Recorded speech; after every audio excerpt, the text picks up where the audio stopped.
Have you ever had a day where you went from a real high moment to a real low moment? That's what happened to me yesterday. Yesterday afternoon was so wonderful. I was getting so many messages from parents of students that I work with telling me about their growth, the tremendous growth they've made, telling me about, being able to score a certain score on an end of grade test that they've never been able to achieve before, thanking me for my help. I was so excited for my students. It was just wonderful. And then later on yesterday evening, I was trying to figure out why I was getting so much traffic to my tutoring website, but I wasn't getting booked consults. And thankfully, I had someone look at it for me. And even though everything seemed to be working fine from my end on the screen when I was building the site, I learned from that person that things were not working on their end, especially if they opened it up on their phone. Even though I had looked at the mobile and what it looked like and had changed it, it wasn't translating to when they opened it up on their phone. And long story short, what I found out is that the way I had done the website was ineffective, not quite right, and it wasn't working. So all that effort I have put in this past week or two in terms of boosting some Facebook posts, putting lots of content out, talking to lots of people to try to get them to my website so they could book a consult for this summer, it wasn't working. I had made mistakes, big ones, huge ones. And I was upset, to say the least. It was very disappointing. I was upset with myself. I was just feeling pretty low. So I'd gone from a pretty high afternoon to a pretty low evening. And it would have been really easy to just throw my hands up and say, well, I'm not a great web designer and that's it. I just goofed. But instead of doing that, I got back on the computer and I worked and I Googled how to change things on my website, and I just frantically worked to try to fix everything. And I didn't know how to fix everything. So I had to learn in the moment of how to fix it. And it's better now. It's not perfect. That's okay.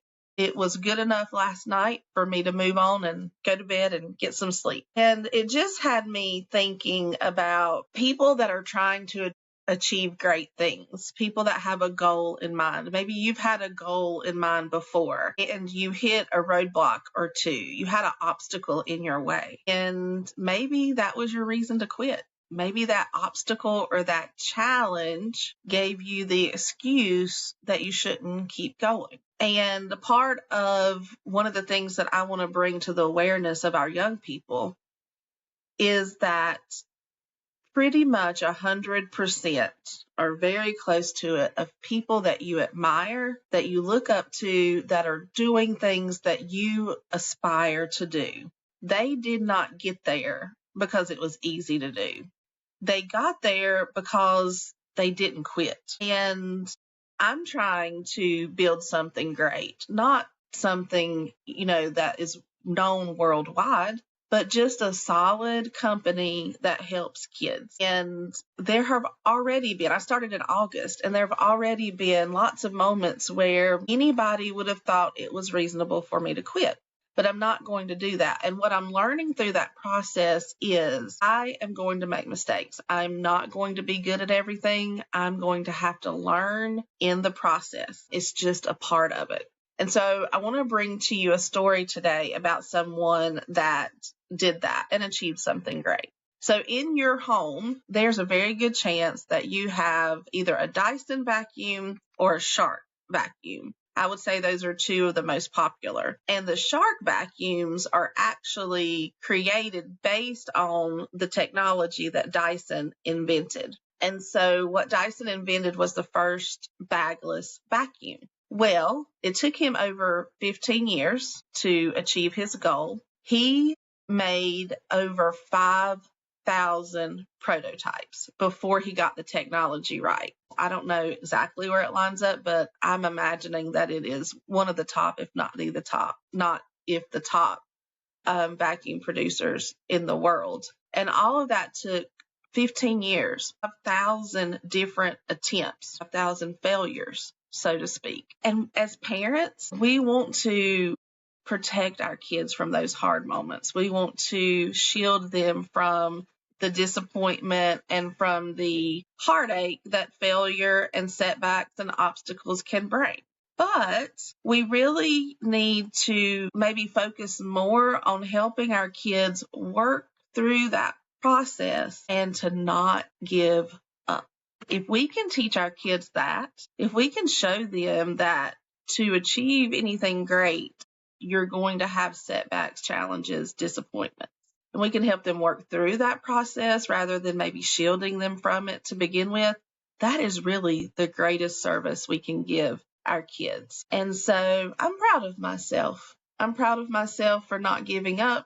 I'm proud of myself for saying it's not perfect, but it's good enough to move on, and still allowing myself to get up this morning and enjoy the morning with my family and tell myself that is something I will work on later, so that we have balance and we have resilience and we achieve our goals by overcoming all the roadblocks and the bumps in the road.